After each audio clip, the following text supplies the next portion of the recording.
कश्मीर का रुख करना तो अपना नामा-ए अमाल भी अपने हाथ में लेकर आना। तुमने इन 3 सालों में पाकिस्तान की तरक्की को रिवर्स गियर लगा दिया है। क्या तुम कश्मीरियों का आटा भी छीनने आ रहे हो? उनके वज़रा खुलेआम यहाँ पर पैसे बांटते हुए रंगे हाथों पकड़े गए हैं।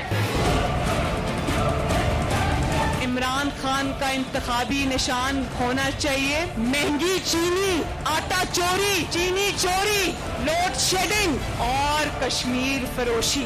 सिलेक्टेड की ना घर में इज्जत है ना घर के बाहर इज्जत है।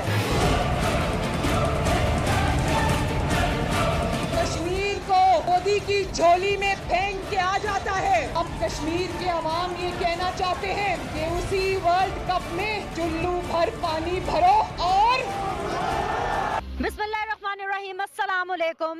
आप देख रहे हैं सीधी बात बीनर सलीम के साथ special episode Azad Jammu and Kashmir से, क्योंकि 25 जुलाई 2021 को आज़ाद जम्मू एंड कश्मीर में एक बड़ा मार्का होने वाला है जो है जनरल इलेक्शंस का। बड़े इंटरेस्टिंग चीज़ ये है कि यहाँ पे जो जनरल इलेक्शंस होने जा रहे हैं ये अपने आप में बहुत अहमियत का हामिल है। सबसे पहले ये क्योंकि ये वादी का वो आज़ाद हिस्सा है जहाँ पर लोग आज़ादी की कीमत को जानते हैं, समझते हैं, सियासत को समझते हैं, अपने कैंडिडेट्स की सियासत को समझते हैं। दूसरी इंपॉर्टेंट चीज़ ये कि 2016 के अंदर इससे पहले आज़ाद जम्मू एंड कश्मीर में इंतखाबात हुए थे, और अगर हम उन इंतखाबात की बात करें तो वो भी 21 जुलाई 2016 को हुए थे। लकीली वो भी जुलाई के ही महीने में हुए थे। 5 साल पिछली हुकूमत ने पूरे किए, और जो पिछले इंतखाबात हुए थे आज़ाद जम्मू एंड कश्मीर के अंदर, उसके अंदर PMLN फातेह होकर के सामने आई थी 31 सीटें PMLN ने जीती थी out of 41। It was a big figure, बड़ी विक्ट्री उनको मिली थी। उससे पीछे अगर मैं जाऊँ तो पाकिस्तान पीपल्स पार्टी जो है वो आज़ाद जम्मू एंड कश्मीर पे उन्होंने राज किया है। उस टाइम पर पाकिस्तान पीपल्स पार्टी ने 20 सीटें जीती थी। सो अगर हम उस ट्रेंड को देखें तो ये एक ट्रेंड कहीं ना कहीं चला आ रहा है कि जिसकी हुकूमत विफाक में होती है, आज़ाद जम्मू एंड कश्मीर में जब जनरल इलेक्शंस होते हैं तो कहीं ना कहीं उस हुकूमत का असर और रसूख यहाँ पर नज़र आता है। मतलब कि जिसकी इस्लामाबाद में हुकूमत है, और क्योंकि इस्लामाबाद का असर और रसूख चलता है तो उसी की हुकूमत हम देखते हैं कि आज़ाद जम्मू एंड कश्मीर में बनती है। इस वक्त मैं वादी नीलम में मौजूद हूँ। आप देख सकते हैं कितनी खूबसूरत ये वादी है, लेकिन अगर मैं ये कहूँ कि इंफ्रास्ट्रक्चर इस वादी की खूबसूरती का साथ नहीं देता तो कुछ गलत नहीं होगा। ये ब्रिज बहुत खूबसूरत है, बहता पानी बहुत खूबसूरत है, मेरे पीछे पहाड़ बहुत खूबसूरत है, यहाँ के लोग बहुत खूबसूरत हैं। लेकिन अगर मैं यहाँ की सड़कों की बात करूँ तो अनफॉर्चुनेटली आपको यहाँ की सड़कों के अंदर बहुत ज़्यादा प्रॉब्लम नजर आएगी। सड़कें बनी हुई नहीं है। 40 किलोमीटर का जो फासला है वो 2-2 ढाई घंटे में कवर होता है। यहाँ पर LA 25 है ये हल्का, इसके अंदर बहुत कड़ा मुकाबला एक्सपेक्ट किया जा रहा है, और इस हल्के के अंदर 3 कैंडिडेट्स हैं। PMLN की अगर मैं बात करूं तो PMLN की कैंडिडेट जो हैं वो शाह गुलाम कादिर साहब हैं। अगर मैं पाकिस्तान तहरीक इंसाफ की बात करूं तो उनके कैंडिडेट हाजी सरदार गुल साहब हैं, और अगर मैं पाकिस्तान पीपल्स पार्टी की बात करूं तो मियां अब्दुल वहीद साहब हैं जो पाकिस्तान पीपल्स पार्टी के कैंडिडेट यहाँ पर इलेक्शन कंटेस्ट कर रहे हैं। इंटरेस्टिंग चीज़ यहाँ पर यह है क्योंकि PMLN की हुकूमत रही है, जो PMLN के कैंडिडेट है कादिर शाह साहब वो speaker Azad Jammu and Kashmir assembly के रह चुके हैं। फिर भी इसके बावजूद उनके लिए एक मुश्किल और कड़ा मुकाबला तस्वुर किया जा रहा है। अमूमी तौर पर जो शख्स ऑलरेडी पार्लियामेंट का आज़ाद जम्मू एंड कश्मीर असेंबली का हिस्सा हो उसके लिए ये इंतखाब मुश्किल नहीं होना चाहिए, क्योंकि वो ऑलरेडी इलेक्शन जीत कर यहाँ पर आते हैं। लेकिन अगर फिर भी इस हल्के का जो इलेक्शन है वो मुश्किल और कड़ा मुकाबला तस्वुर किया जा रहा है तीनों कैंडिडेट्स के बीच में, let it be Pakistan Peoples Party, let it be PMLN and let it be PTI, तो फिर इसमें ये देखना होगा कि वो क्या रीजंस हैं जिसकी वजह से ये इंतखाब जो है मुश्किल भी है और सरे बहस भी है और खबरों की जीनत भी बना हुआ है, और यहाँ तक इतना इंपॉर्टेंट बना हुआ है कि हम यहाँ आकर कवरेज कर रहे हैं। तो आइए चलते हैं, लोगों से बात करते हैं, यहाँ पे कैंडिडेट्स की भी आपसे बात कराएंगे और ये जानने की कोशिश करेंगे कि इस दफ़ा इन इंतखाबात में कौन सी पार्टी आगे है और कौन सी पार्टी हुकूमत बनाने जा रही है। तो आइए चलिए, आपको पता है ना इलेक्शन हो रहा है जी, और वोट करेंगे जी किसको? मियां अब्दुल वहीद साहब को, पीपल्स पार्टी को। पीपल्स पार्टी को क्यों? बस वो हमारी जमात है इसलिए। नहीं, पर हमने तो सुना है कि यहाँ पर तो ज्यादा कड़ा मुकाबला जो है वो PMLN और पाकिस्तान तहरीक इंसाफ के बीच में। आप किसको वोट करेंगे?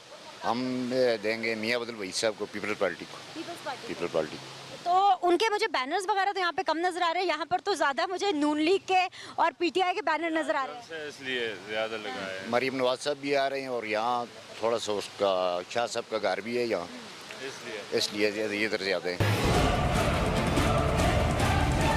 अच्छा, मुझे ये बताएं आप किसको वोट करेंगे? मैं शाह गुलाम कादर साहब को, उसकी वजह? उनको क्योंकि शाह गुलाम कादर जब हमारी वादी में आए हैं सबसे पहले उन्होंने वोट ताई की काम किए हैं, हमारी रोडें नहीं थी वो बनाई है, बहुत अच्छे काम किए हैं। आप किसको वोट करेंगे? MLN को पिछली दफा किसको किया था? MLN इन्हीं कैंडिडेट को किया था। तो इस दफा ऐसा क्या मुख्तलिफ है कि आप फिर भी इन्हीं को करना चाहते हैं, आप किसी और कैंडिडेट को नहीं करना चाहते? हम नजरियाती, हम मफादाती नहीं। नजरियाती वोट है। अच्छा, आप किसको वोट करेंगे? MLN। उसकी वजह?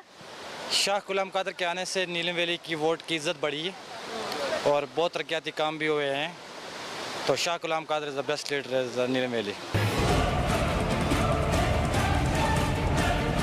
मैं पाकिस्तान तहरीक इंसाफ को वोट करूंगा। PTI को? हाँ जी, PTI को वोट करूंगा मैं। उसकी क्या वजह है? उसकी जाहिर सी बात है कि इन्होंने ये जो शाह गुलाम कादर है ये हमारे विलेज के हैं, लेकिन उन्होंने जो काम किए वो सिर्फ एक बरादरी के ऊपर काम किए उन्होंने। बाकी तमाम यहाँ पे आप पूछ लें इनसे, ये जो इनके वर्कर हैं ये बिल्कुल मतलब इस तरह बात करते हैं कि इनके पास कोई नजरिया नहीं है उनका। ये सिर्फ ये करप्शन और ये करप्ट टोला यहाँ पे है। इनको जो स्कीमें दी हैं तो ये बिक जाते हैं 1-1 लाख रुपए के ऊपर। हमारी जो क्वालिफिकेशन है, हम सारे एजुकेटेड यहाँ पे लोग हैं, और ये जो मतलब जो इनकी सपोर्ट कर रहे हैं ये टोटली मतलब डिफरेंट लोग हैं। आपने पिछली दफा वोट किया था? किसको दिया था? मैंने इन्हीं को वोट दिया था, क्योंकि इन्होंने पहले कहा कि हम न्यू में तो हमें एक दफ़ा आजमा लें, तो और इनके पास कोई मतलब इस तरह नहीं है। क्योंकि हमारी जो बरादरी है, हम ख्वाजा फैमिली से हैं हम, तो हमारे मेरे कज़न है, इनके साथ वो मतलब फ्रंट मैन के तौर पे काम कर रहे थे, ये ख्वाजा मोहम्मद अकबर साहब। चूँकि हमारी अपनी फैमिली है, 27,000 जो कश्मीरी बरादरी है उनका वोट है, हमारा अपना वोट है, तो वो हम उस वजह से सपोर्ट कर रहे थे इनको, शाह गुलाम कादर साहब को। लेकिन जब इनकी जो गलत पॉलिसीज की वजह से हमने इनको छोड़ दिया है, अब हमने मजबूरन। आप PTI को वोट करेंगे? आपको लगता है कि PTI जीतेगी यहाँ से? वो तो वन साइड में ठीक है। वो तो जीता ही। कौन जीत रहा है इस हल्के से? इंशाल्लाह पाकिस्तान तहरीक इंसाफ यहाँ से एक भारी मार्जिन से कामयाब होगी।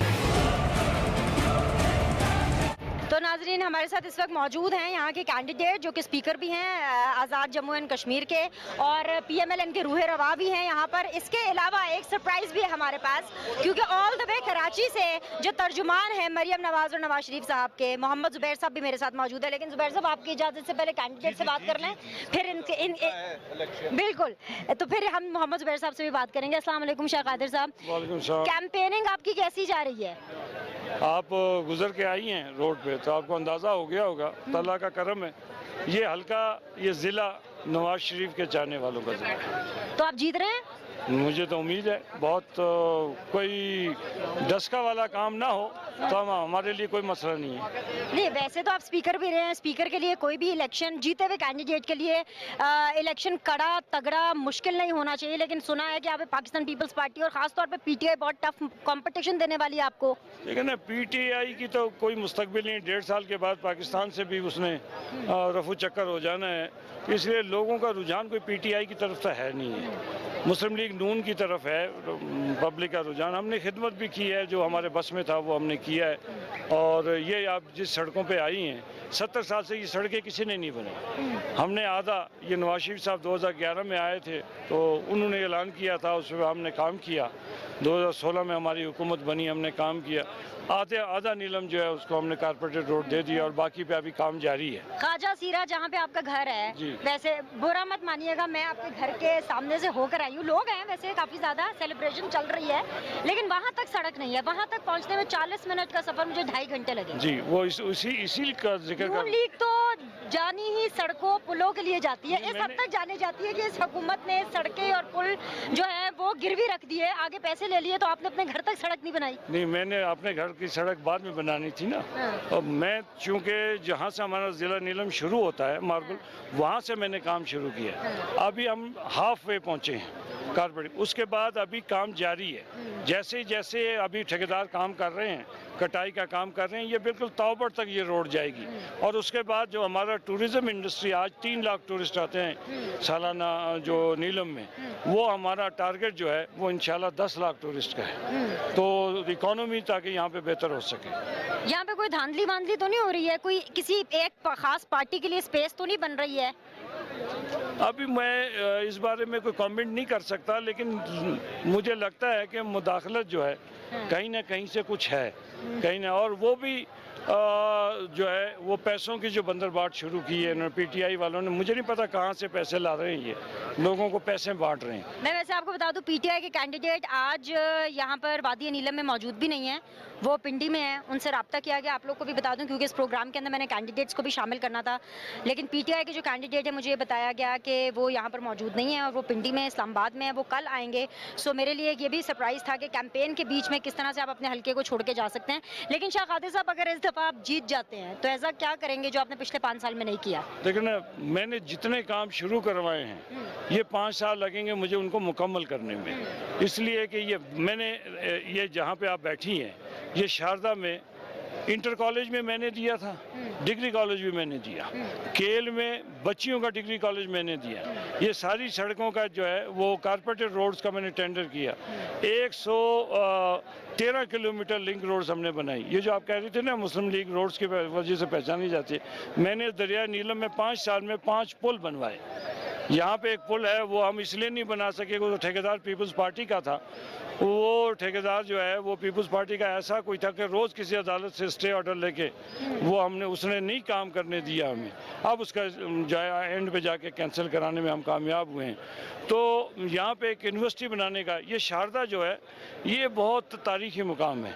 यहाँ आज से 4000 साल पहले बुद्धों की यूनिवर्सिटी, बुद्ध मत की यूनिवर्सिटी थी और ये बड़ी मशहूर है, बुद्ध हिस्ट्री में चली जाए तो उसमें बड़ी मशहूर। उसके बाद ये हिंदुओं के मुतबरक मुकाम था, इसको शारदा प्रीत कहते हैं। तो हमने इसको टूरिज्म इंडस्ट्री के लिए इसको बहुत ज़्यादा फ़रोग देना है और इंशाल्लाह ताला ये पुल बन जाएगा। ये सब तब होगा जब आप जीतेंगे, खुदा ना खास्ता। वैसे तो I wish you all the best. यहाँ पे जो सबसे बेहतरीन कैंडिडेट है वही जीतना चाहिए जो इस हल्के के लिए, आवाम के लिए अच्छा है। लेकिन अगर आप हार जाते हैं तो फिर आप क्या करेंगे? आप उस फैसले को मानेंगे या आप कहेंगे धांधली हो गई, जैसे अभी आपने जिक्र किया डस्का का, कोई एहतजाज करेंगे, कोई धरना देंगे, कोई शिकायत करेंगे, कोई रोना रोएंगे, या आप अपनी हार को कबूल करेंगे? देखें ना, मैं तो 5 बार असेंबली में पहुंच चुका हूं। अगर धांधली नहीं होगी तो तस्लीम करेंगे, अगर धांधली होगी तो नहीं करेंगे। ये तो बड़ी सिंपल सी बात है ना, इसमें तो कोई नई बात नहीं है। हम इलेक्शन लड़ते आए हैं, इलेक्शन के नताइज को तस्लीम करते आए हैं। मैं सिर्फ ज़िंदगी में एक बार हारा हूँ और मैंने उस पर इलेक्शन पिटीशन नहीं किया, हालांकि मुझे पता था कि मुझे हराया गया, उसके बावजूद भी मैंने नहीं किया, इसलिए कि मैंने कहा वक्त ज़ाया करे, जो जीता है उसको काम करने दें। लेकिन आपकी लीडरशिप मुख्तलिफ नज़रिया रख रही हैं। मरियम बीबी जलसों में भी कह चुकी हैं, डस्का में भी जिसका आप हवाला दे रहे हैं वो पंजाब था, मैं मानती हूँ, लेकिन वहाँ पर भी रीपोल में भी गए, हर दरवाज़ा खटखटाया गया, शोर भी मचाया गया। वो तो करेंगे ना, आईनी जो हक है हमारे पास, कानूनी हक है, वो तो इस्तेमाल करेंगे, उसमें तो कोई शुबा नहीं, वो तमाम करेंगे। लेकिन मुझे लगता है कि ये एक मफरूज़ा है और हम इंशाल्लाह ताला भारी लीड से जीतेंगे। मैं जहाँ भी जाता हूँ, मैं 2016 में 23,000 की लीड से जीता हूँ और 2016 में ये 23,000 की लीड आज़ाद कश्मीर की हिस्ट्री में I am the only one जिसने लिया है। इस दफ़ा कितनी लीड लेंगे अगर जीते तो? मेरा अपना ख्याल है कि 10 से 12,000 की लीड से। अच्छा, लीड कम हो जाएगी इस दफ़ा? नहीं, वो जो पहले तो एक हल्का था ना, अब 2 हल्के हो गए, वोट बैंक कम हो गया इसलिए।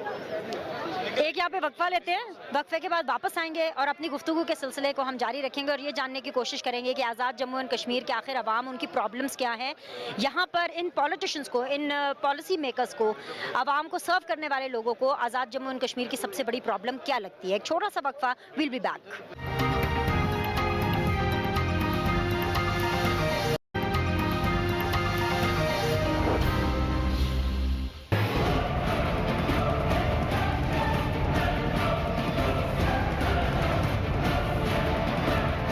जी आप लोग को एक दफ़ा फिर से खुशामदीद कहते हैं। एक दफ़ा फिर से आप स्पेशल एपिसोड्स देख रहे हैं सीधी बात बीनर सलीम के साथ की आज़ाद जम्मू एंड कश्मीर से, जहां पे 25 जुलाई 2021 को एक बहुत बड़ा मार्का होने जा रहा है। जनरल इलेक्शंस होने जा रहे हैं। PMLN हुकूमत में रही है, उससे पहले पाकिस्तान पीपल्स की पार्टी की हुकूमत थी। इस दफ़ा कौन हुकूमत बनाने जा रहा है ये देखना बहुत ज़्यादा ज़रूरी है। लेकिन जैसे मैंने पहले भी बताया कि ट्रेंड ये रहा है कि जिसकी हुकूमत इस्लामाबाद में होती है उसका इफेक्ट आपको आज़ाद जम्मू एंड कश्मीर में ज़रूर नजर आता है। One of the finest man from PMLN इस वक्त मेरे साथ मौजूद है, तर्जुमान है मरियम नवाज शरीफ साहिबा। क्या है नवाज शरीफ साहब के मोहम्मद जुबैर साहब, अस्सलाम वालेकुम। जुबैर साहब, कराची में तो आपसे मुलाकात ना हो पाई, इस्लामाबाद में ना हो पाई, किसने सोचा था कि आज़ाद जम्मू एंड कश्मीर में होगी? बिकॉज मुझे पता चला कि आप यहाँ आ रही हैं कैंपेन कवर करने के लिए, तो मैंने मुझे इतना शौक था इंटरव्यू देने का आपको कि मैंने कहा कि मैं I have to go to Azad Kashmir. You made my day. लेकिन आप एक्चुअली इंटरव्यू के अलावा आप यहाँ पे क्या कर रहे हैं और आपको क्या लग रहा है कि आप क्या जीत जाएंगे? आप लोगों की पोजीशन मजबूत है, पतली तो नहीं है, कोई धांधली तो नहीं हो रही, कोई इन्फ्लुएंस तो नहीं कर रहा, किसी और पार्टी के लिए आर्टिफिशियली स्पेस तो नहीं बनाई जा रही? एक तो ये आपने जो अभी इंट्रोडक्शन में आप कह रही थी कि जो भी फेडरल हुकूमत जिसकी होती है इस्लामाबाद में उसका बहुत इन्फ्लुएंस होता है, और इमरान खान तो मेरा ख्याल है बिलीव ही नहीं करते मल्टी पार्टी सिस्टम पर। आई थिंक आपने फॉलो किया है, वो चीन के सिस्टम की तारीफ इसलिए करते हैं कि वो और ख़ुद कहते हैं कि डेमोक्रेसी का सबसे बड़ा मसला ये होता है कि हर 5 साल के बाद इलेक्शन कराने पड़ते हैं। तो उनका फैसिस्ट माइंडसेट है, वन पार्टी सिस्टम में बिलीव करते हैं, और वो कहते हैं कि जी 15-20 साल का एक पीरियड मिलना चाहिए। हालांकि अगर 15-20 साल का पीरियड किसी को मिले तो फिर आपको क्यों मिले भाई, तो फिर मिलिट्री इंटरवेंशन ही करवा लें। तो बात यह है कि इमरान खान की जो माइंडसेट है उसमें ही is not ready to concede defeat, जो एसेंस होता है एक जमहूरियत का, कि जिसको आप कहते हैं ना कि ठीक है अगर हार के, सो वो हारने के लिए तैयार ही नहीं है। वो हर दफ़ा एक नया एक्सपेरिमेंट भी करते हैं और हमें सरप्राइज़ भी करते हैं। जो 2018 का इलेक्शन हुआ था उसमें हम समझे कि पोलिंग के वक्त तक सब ठीक हो गया, वो जो पहले तोड़ फोड़ हुई थी वो तो ठीक है पार्टी में, और जो भी प्री पोल रिगिंग थी, लेकिन काउंटिंग के वक्त धांधली शुरू हो गई और बंदों को बाहर निकाल दिया गया। डस्का में उन्होंने कहा प्रिसाइडिंग ऑफिसर डब्बे लेके ही गायब हो जाएं, तो एक हम तो एंटिसिपेट ही नहीं कर रहे थे। सो एक तो हमें बावजूद इसके कि हम बहुत चीज़ें सोच रहे हैं कि क्या करना चाहिए, क्या किस तरह से रोकना चाहिए, क्योंकि अब वो ट्रेडिशनल वे ऑफ धांधली अब वो पॉसिबल ही नहीं है कि जी आप डब्बे भरें एंड सो ऑन। थोड़े बहुत कर सकते हैं बट वो चेंज नहीं कर सकते इलेक्टोरल प्रोसेस को। सो लेट्स सी, हम पूरी कोशिश करेंगे कि उनको कोई इंटरफेयर ना करने दें, कोई यहाँ वफाकी हुकूमत के कोई भी, चाहे वो एजेंसीज़ हैं या कोई भी है, आईपी है, वो यहाँ आके कोई इन्फ्लुएंस ना कर सके। और लोगों को चाहिए कि हुकूमत को भी चाहिए कि फ्री एंड फेयर माहौल में, वैसे भी आपको पता है पाकिस्तान कितना बदनाम हो गया, कोई ऐसी चीज़ नहीं होती। डस्का की खबरें न्यूयॉर्क और लंदन और हर जगह पहुंची थी, और अभी जो मीडिया फ्रीडम के हवाले से आपने रिपोर्ट पढ़ी है उसमें भी इमरान खान साहब का नाम आ गया। वो समझते हैं कि ये विजडन में जैसे उनका क्रिकेट का नाम आता था वैसे नाम है, उनको शायद अभी तक बताया नहीं कि ये ख़राब चीज़ है, ये अच्छी चीज़ नहीं है। Anyways let's hope for the best. हम समझते हैं कि जी इलेक्टोरल प्रोसेस फ्री है, फेयर होना चाहिए, और हम जब वोट को इज्जत दो का कॉन्सेप्ट है हमारा वो बिल्कुल सिंपल है। इतनी ज़्यादा एग्रेसिव कैंपेनिंग चल रही है, कल भी मैंने आपको देखा जलसे पे आप मौजूद थे, मरियम नवाज साहिबा खुद इसकी कमान उन्होंने संभाली हुई है। मतलब जलसों का रिस्पांस जितने भी जिस तादाद में भी किए जा रहे हैं बहुत अच्छा रहा है, लोग बहुत वेलकम कर रहे हैं मरियम नवाज को भी, और पाकिस्तान मुस्लिम लीग नून की जितनी भी कैंपेनिंग चल रही है। अब तक आपको लग रहा है कि इन्फ्लुएंस हो रहा है कहीं से, जो जितने भी आपने सारे नाम लिए, और अगर हो रहा है तो let me remind you, this is not Punjab, this is not Daska, क्या करेंगे आप फिर? हाँ, जिस तरह हम गिलगित बल्तिस्तान में कुछ नहीं कर सके थे, ज़ाहिर है ये ज़ाहिर है पंजाब या कराची वगैरह का इलाका नहीं है, लेकिन मरियम नवाज़ के हवाले से आपने जलसों के हवाले से बात की थी, तो why Maryam Nawaz is leading the campaign PMLN की तरफ से, और उसकी बड़ी सिंपल सी, और ये ज़ाहिर है कहने की ज़रूरत भी पड़ती है, she is the most popular leader, सबसे ज़्यादा क्राउड पुलर है पार्टी में। तो जो सबसे ज़्यादा आपका स्ट्रॉन्ग चीज़ है उसको आप ज़रूर इस्तेमाल करना चाहते हैं, और तकरीबन एंटायर कैंपेन में वो लीड करेंगे इंशाल्लाह ताला, और उनके आने से एक बड़ा एक जोश जज्बा होता है। आपने भी देखा जलसों में, अभी भी जब वो आएंगी तो आपको महसूस हो जाएगा कि यहाँ लोगों को कि डिफरेंस जो है मरियम नवाज़ में और बाकी लीडरशिप में कितना गैप है, कि हाउ मच वोट में टर्न आउट नहीं ना हो रहा। गिलगित बल्तिस्तान में इतनी एग्रेसिव 14 घंटे की मैंने ऑन रिकॉर्ड तब भी बोला था, तब भी मैंने उनको कवर किया था, आज भी बोल रही हूँ, बिलावल की भी बहुत एग्रेसिव कैंपेन थी, मरियम नवाज साहिबा की भी 14 घंटे 15 घंटे की ड्रिल थी सख्त सर्दी में, लेकिन वो वोट में टर्न आउट नहीं हुआ। हुआ क्या कि वहाँ पे PTI जीत गई, कलेक्टिवली ऑपोजिशन के वोट बहुत ज़्यादा थे।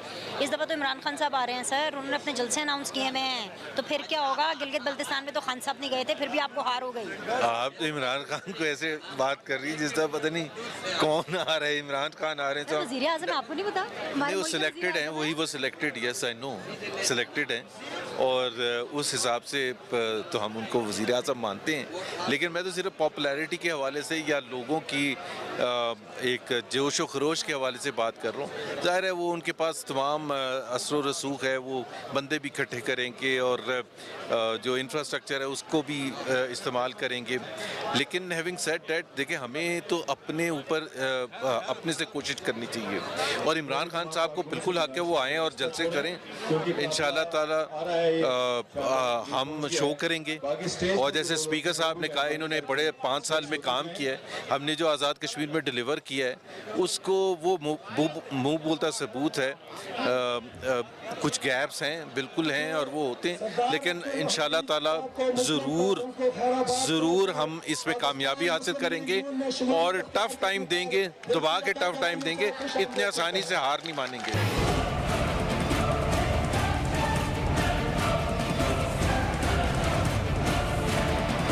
मुझे ज्वाइन किया है former chief minister Gilgit Baltistan, PMLN के गिलगित बल्तिस्तान में रूए रवा हफीजुर रहमान साहब। अस्सलाम वालेकुम हफीज साहब, गिलगित बल्तिस्तान से आज़ाद कश्मीर में आप क्या कर रहे हैं? देखिए, ये इलाका हमारे इलाके के साथ मिलता है। तकरीबन यहाँ मेरे इलाके के 3-4 बड़े गांव हैं जो वहाँ से माइग्रेट होकर यहाँ आए हैं। फलवई नामी गांव है, और मैं मुस्लिम लीगी हूँ, नवाज शरीफ का सिपाही हूँ, और मरियम के साथ हम लोगों के पास जा रहे हैं नवाज शरीफ का पैगाम पहुंचाने के लिए। तो इंशाअल्लाह ताला उम्मीद है कि गिलगित बल्तिस्तान और 2018 में जो तारीख दोहराई गई है वो आज़ाद कश्मीर में नहीं दोहराई जाएगी। क्या आज़ाद जम्मू एंड कश्मीर में लोग नवाज शरीफ का पैगाम सुन रहे हैं? पिछली दफा 31 सीटें जीती थी PMLN ने 41 में से, इस दफा आपको क्या लगता है कितनी सीटें जीतेंगे? मैं समझता हूँ कि जिस तरह से ये नोट चलाने शुरू हो गए हैं, और जिसकी वीडियोस भी आपके सामने आ गई हैं, पाकिस्तान की तारीख में किसी वफाकी वजीर के ज़बान साहब ने यह नहीं सुना कि 1 वोट की लीड दो 1 करोड़ लो। ये बाजारों में भी ऐसी बोलियां नहीं लगती। जब आप इस तरह बोलियां लगा के आम आदमी के ज़मीर खरीदेंगे, और उस पार मकबूजा कश्मीर है, ये पहाड़ों के साथ, उधर क्या पैगाम जाता है उन लोगों को? हिंदुस्तान को हम कहते हैं कि तुम कठपुतली इलेक्शन कराते हो, तुम रिग इलेक्शन करवाते हो। अगर आप आज़ाद कश्मीर में और गिलगित बल्तिस्तान में ये काम करेंगे तो आप कहाँ पे खड़े हैं? आप क्या करेंगे? तो इस वक्त जो बंदरों की नुमा हुकूमत वफाक में बैठी है, हर वो काम करें जिससे वफाक को नुकसान हो। लेवल प्लेन फील्ड दें, अपनी कारकर्दगी पे आएँ। आज़ाद कश्मीर 3 साल हो गए ना फेडरल में, कोई एक काम दिखाएं आज़ाद कश्मीर में। GB में 3 साल हो गए इनको फेडरल। लेकिन आपको लेवल प्लेइंग फील्ड तो मिल रही है, जलसे आप कर रहे हैं। 2 दिनों से मैं यहाँ पे आज़ाद कश्मीर में घूम रही हूँ, जलसे हो रहे हैं, फ्री हैंड है। देखें, वफाकी वसाइल का इस्तेमाल, वफाकी वज़रा का आना। आप बताएं, पंजाब के किसी ज़मीनी इलेक्शन में वहाँ का कोई वजीर जा सकता है? नहीं जा सकता। यहाँ कैसे आ रहे हैं? वहाँ मने है तो यहाँ अलाउ कैसे है? यहाँ भी जमाती इलेक्शन है। तो सर, गिलगित बल्तिस्तान में इमरान खान साहब नहीं आए थे, यहाँ पर तो इमरान खान साहब आ रहे हैं 12 तारीख ऑनवर्ड से। वहाँ भी आए थे, वहाँ 1 नवंबर को आए थे, 15 नवंबर को इलेक्शन था। 1 नवंबर को खान साहब वहाँ आके झूठे सूबे का ऐलान कर गए थे। अब आज तक पता नहीं। बल्तिस्तान में जीत नहीं पाए थे, यहाँ कैसे जीतेंगे? वहाँ हम नहीं जीत पाए, हमारे साथ पोल रिगिंग भी हुई, पोल भी हुई, हमारे लोगों को फ्लोर क्रॉस करवाया गया। यहाँ अल्हम्दुलिल्लाह कोई निगरान हुकूमत नहीं है, यहाँ पे हमारी जमात की फ्लोर क्रॉसिंग नहीं हुई इस हद तक। लेकिन मैं ये समझता हूँ इंशाअल्लाह ताला PMLN आज भी GB यहाँ पे उस वक्त PTI देखें GB में जीती तो नहीं है, 16 में से 8 सीटें, अक्सरियत ने तो PTI को शिकस्त दी थी। वो 10 आज़ाद अरकान, यानी सबसे बड़ी पार्टी कौन सी थी? आज़ाद अरकान की। तो मैं नहीं समझता कि PTI को यहाँ पे 2, 4, 8 से 6 से ज़्यादा सीटें मिले। नून लीग का मेरा अंदाज़ा इंशाअल्लाह ताला मजमूई तौर पर हम आराम से 15 से 16 सीटें निकाल लेंगे। छोटा सा वक्फा, विल बी बैक।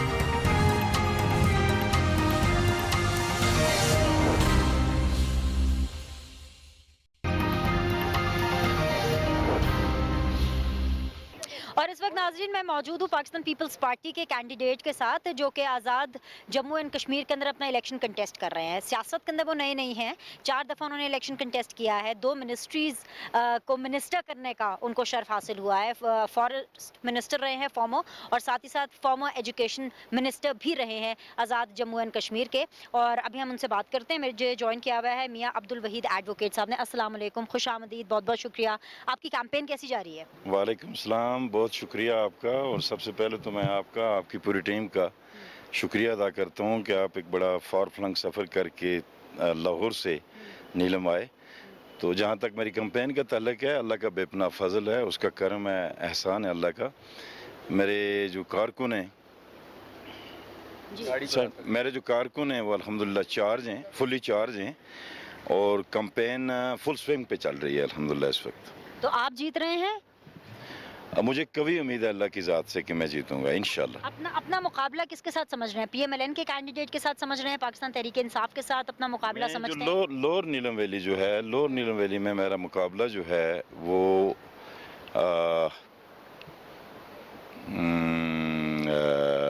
इसके साथ है, PMLN के साथ, और बालाई नीलम वैली में मेरा मुकाबला जो है PTI के साथ। PTI का ये मानना है कि इस वादी में आज़ाद जम्मू एंड कश्मीर में तब्दीली की हवा चल चुकी है, बिल्कुल वैसे जैसे 2018 के इंतखाबात में पाकिस्तान में चली थी। क्या आपको भी ऐसा लगता है कि पाकिस्तान तहरीक इंसाफ यहाँ पे अपनी स्पेस बना पा रही है? जी मैम, मुझ समेत किसी भी ऑर्डनरी जो एक सिटीज़न है उसको भी ये नहीं लगता कि तब्दीली की हवा चल रही है, इसलिए कि लोग अब सियासी शऊर की बुलंदियों को पहुंच चुके हैं। आज ये मीडिया का दौर है, electronic media, print media, social media, पल पल की खबर हर एक आम खास तक पहुंचती है। अगर तो फेडरल गवर्नमेंट ने, इमरान रजीम ने पाकिस्तान में कोई चीज़ परफॉर्म की होती तो फिर आप कह सकते थे कि जी शायद जादू चल पड़े, ये शायद तब्दीली की हवा चल पड़े। लेकिन जिस अंदाज में 5 की चीज़ 500 पे पहुंची है, 50 पे पहुंची है, गरीब का जीना 2 बार हो चुका है पाकिस्तान के अंदर, तो कहीं दूर दूर तक भी आप जाएं, मैं फार फ्लंग एरियाज़ में जाता हूँ, रिमोट एरियाज़ के अंदर जाता हूँ, बहुत सारे ऐसे बुज़ुर्ग हमें मिलते हैं जो बिल्कुल सादा लो इंसान हैं। जब उनसे पूछा जाता है तो वो कहते हैं, हाथ जोड़ते हैं कि बाबा आटा 700 का लेते थे अब 2200 का हो गया है, घी 700 रुपये का लेते थे अब 1600 का हो गया है। चीज़ें हमारी दस्तरस से बाहर हो चुकी हैं, लोगों के पास पावर परचेज है ही नहीं है। तो ऐसे हालात में तब्दीली का ख्वाब तो देखा जा सकता है, लेकिन फिल वक्त मुझे दूर दूर तक इसके आसार नज़र नहीं आते। लेकिन ट्रेंड तो ये भी है ना, होता तो यही आया है कि जिसकी हुकूमत इस्लामाबाद में होती है, आज़ाद जम्मू एंड कश्मीर में भी वही हुकूमत बनाने में कामयाब होता है। और अगर उसी ट्रेंड को फॉलो करें तो आप ये समझते हैं कि पाकिस्तान तहरीक इंसाफ यहाँ पे हुकूमत बनाने में कामयाब हो जाएगी? मेरा ख्याल ऐसा नहीं रहा, माजी में भी ऐसा नहीं रहा। लेट्स टॉक अबाउट नीलम। मैं 2006 में था, मुशर्रफ पाकिस्तान में थे, नीलम से पीपल्स पार्टी जीती। तो ये तासर जो है, ये तासर कुलियतन गलत साबित हो चुका है। एक फैशन के तौर पे लोग कहते हैं आज़ाद कश्मीर की सूरत हाल और GB की सूरत हाल बिल्कुल मुख्तलिफ है। GB में आपका चीफ इलेक्शन कमिश्नर इस्लामाबाद से तैनात होता है, आपका चीफ मिनिस्टर जो है केयर टेकर वो इस्लामाबाद से आता है, गवर्नर वहाँ से आता है। तो वेयर एज AJK के जहाँ तक ताल्लुक है, AJK में अपना हमारा कॉन्स्टिट्यूशन है, अपना सुप्रीम कोर्ट है, अपना हाई कोर्ट है, अपना इलेक्शन कमीशन है, अपनी सारी सिस्टम जो है वो अपना है। तो मुझे नहीं नज़र आता कि जी कोई। इसका मतलब है कि आप ये मानते हैं, आप ये बिलीव करते हैं कि आज़ाद जम्मू एंड कश्मीर के अंदर इंतखाबात शफाफ होते रहे हैं और अब ये वाला जो इंतखाब है ये भी शफाफ होगा और इसके अंदर किसी किस्म की धांधली या पॉलिटिकल इंजीनियरिंग नहीं होगी? मैं बिल्कुल, लेट मी से, मुझे कहने दें कि मुझे किसी तौर पे भी किसी तरह का कोई किरदार नादीदा कुव्वतों का इसके अंदर नज़र नहीं आता। अगर ऐसा होता तो बहुत सारे परिंदे जो हैं उड़ के इस वक्त तक PTI के कैंप में जा चुके होते। और PTI ने, आपको याद है अभी उन्होंने ये कोरोना के हवाले से एक फोरम के ज़रिए उन्होंने एक तजवीज़ भेजी थी कि इलेक्शन को पोस्टपोन किया जाए। उसके पीछे उनकी बोनाफाइड नहीं थे, वो मेलाफाइड थी। वो एक वक्त लेना चाहते थे, क्योंकि उनके पास इलेक्टेबल नहीं है। उनको कम से कम 24 इलेक्टेबल चाहिए पीटीआई को, तब जाके वो मुकाबले की पोजीशन में आएंगे। जाते जाते, क्योंकि वक्त कम है और आपने भी आगे कैंपेन पे जाना है, जिस तरीके से आपकी कैंपेन चल रही है, बस जाते जाते ये ज़रूर जानना चाहूँगी कि अगर इस दफ़ा आप जीतते हैं तो आज़ाद जम्मू एंड कश्मीर की आवाम के लिए, इस हल्के के लिए ऐसा क्या काम करेंगे जो आप पिछली 2 बारी में नहीं कर पाए जब आपको मिनिस्टर बनने का मौका मिला? मेरा फोकस, जिस वक्त मैं पिछली बार मिनिस्टर था, मैंने एजुकेशन पे फोकस किया, टेली कम्युनिकेशन पे फोकस किया, रोड कम्युनिकेशन पे फोकस किया। अनफॉर्चुनेटली फंड्स बहुत कलील हुआ करते थे उस वक्त हमारे टोटल एजेके का बजट जो है 10 अरब था। ये जो प्रेजेंट रजीम है फारूक हैदर साहब की, इनको 33 अरब का डेवलपमेंट बजट मिल रहा है, हमें 10 अरब डेवलपमेंट बजट मिल रहा था। तो अगर अल्लाह ने मुझे मौका दिया तो मैं कोशिश करूंगा सबसे पहले इंफ्रास्ट्रक्चर को डेवलप करूं। ऑल द वेरी बेस्ट, और ये दुआ करते हैं और ये उम्मीद करते हैं कि let the best candidate win, जो कि अपनी आवाम के लिए, इस हल्के के लिए और आज़ाद जम्मू एंड कश्मीर के लिए बेहतरीन है। बहुत शुक्रिया आपके वक्त के लिए, बहुत बहुत शुक्रिया।